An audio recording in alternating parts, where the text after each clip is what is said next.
alignment and presence into power.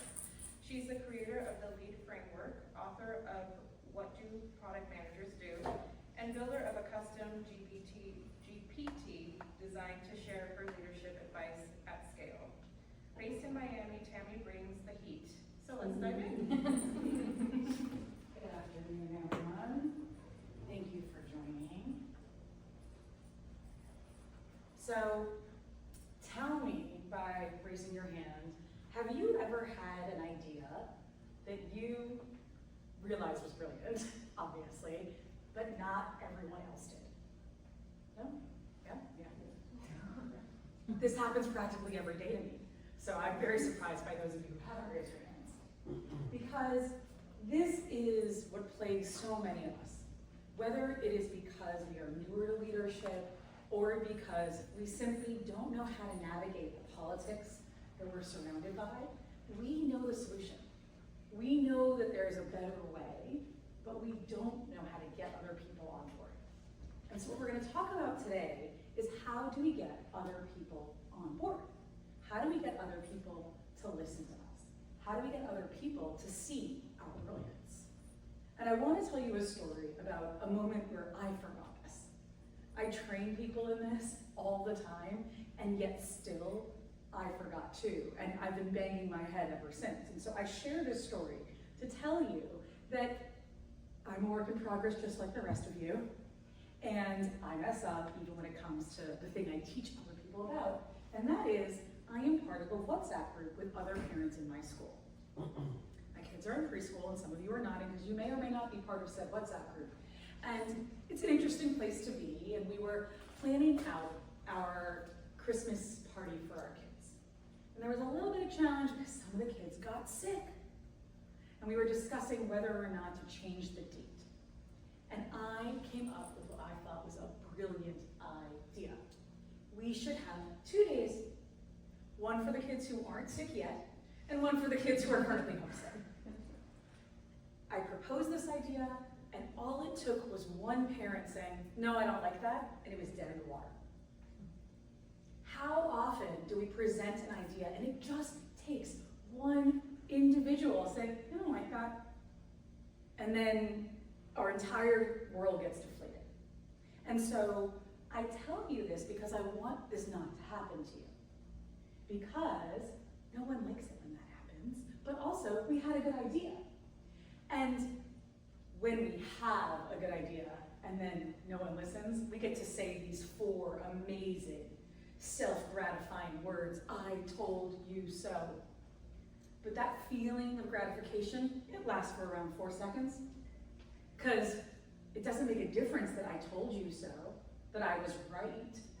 Does that make the problem go away? Does that make the solution better for our teams, for our organizations, for our kids? No.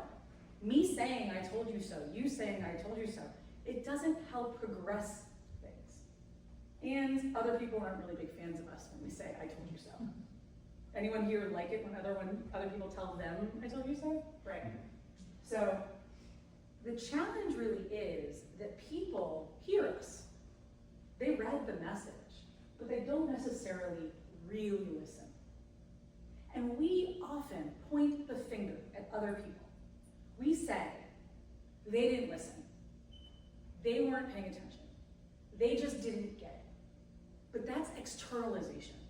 And instead, we have an opportunity to say, what can I be doing better? What can I be doing to help them not only hear, but listen? What can I be doing in the way I present an idea so that they hear it and they listen, and even more so, they take action? Because that's the ideal. We see a problem, we see a solution, we see a way to fix something, and we can't do it alone, so we need to get other people on board, but we need to think strategically about how it is we communicate so that we can get maximum participation, maximum buy-in. We are all part of organizations where this happens.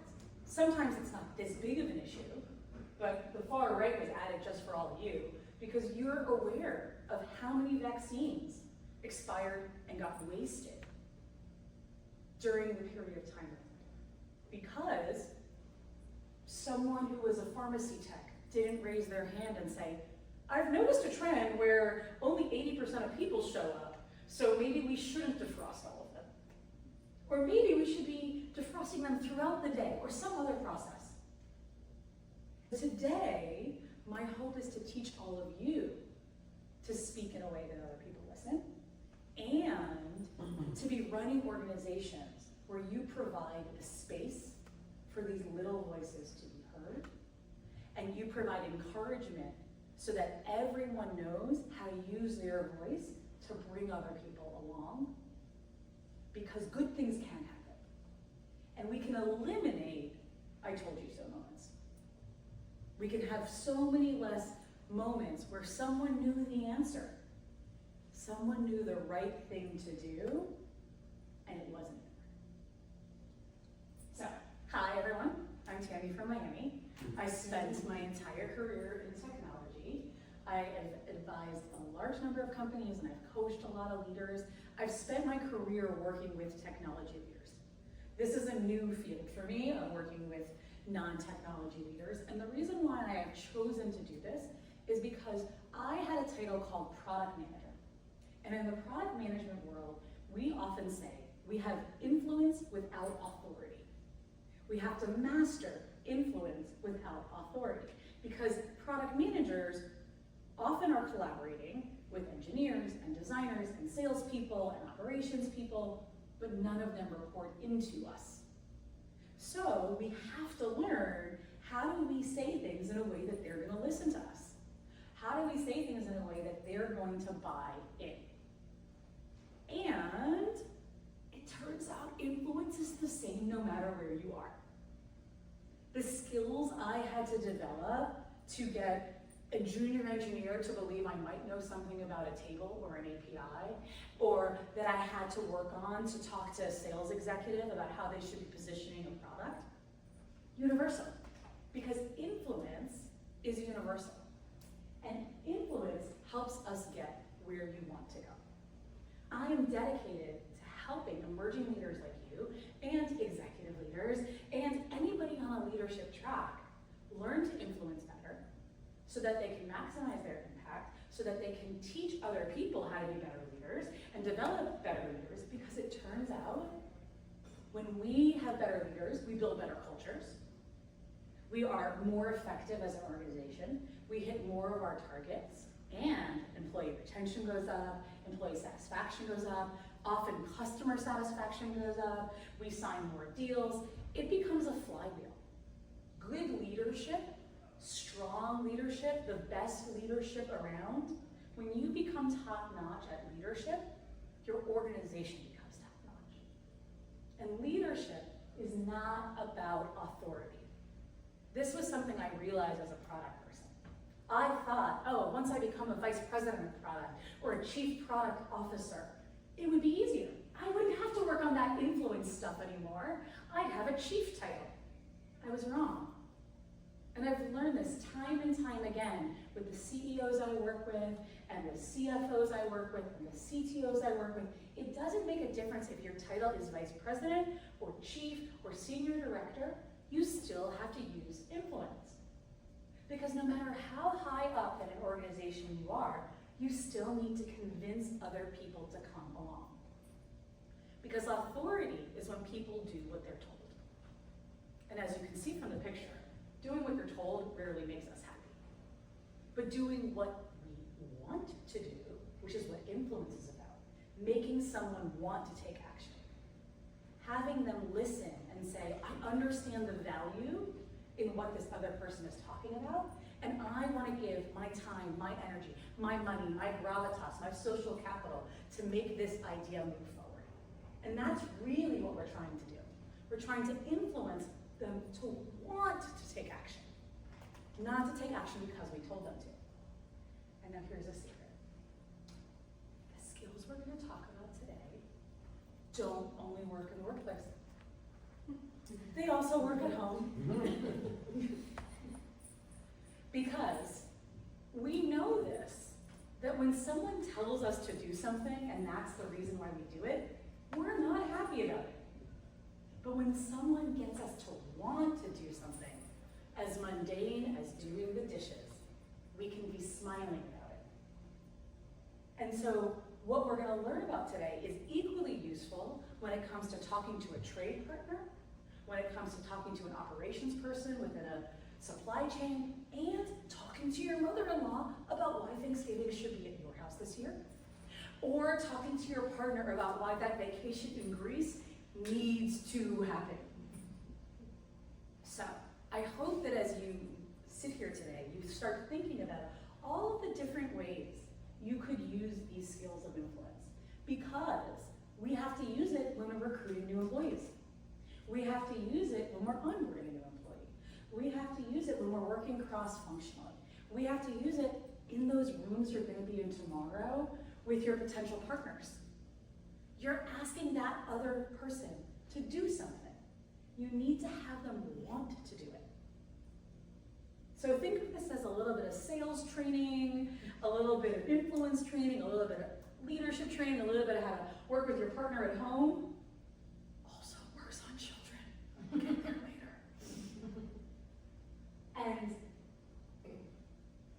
I want you to think about how this is not just about convincing someone. It's about you being successful.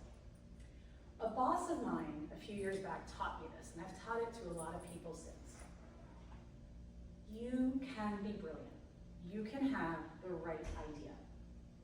But if you do not have buy-in from the other people you work with, your idea is not going to be successful. The success of any initiative is the byproduct, like you multiply the two numbers, the percentage the idea is right, and the percentage buy-in you have from the people you'll be working on. I'm gonna say that one again because A, it's math, but B, people are like, oh, yeah. Percentage, your idea is right. So you could be 100% right about something, but if you only have 10% buy-in, it's not gonna be successful. Whereas, if you are 50% right, your idea is literally half-baked, but you have 80% buy-in, it has legs. It has more potential to be successful simply because there are more people who are bought into moving it forward. We are in an environment nowadays, I don't care how great AI makes us all superpowers, where we have to collaborate. We have to work with other people, and so we have to know how to influence those people. Because when you say they didn't listen and I told them so, it isn't about them, it's about you. What could I have done better to get them to listen? What could I have done better to have them understand the value in what I was promoting? And so it's on us as leaders to do that. And so hopefully, as you develop this, influence can become your superpower.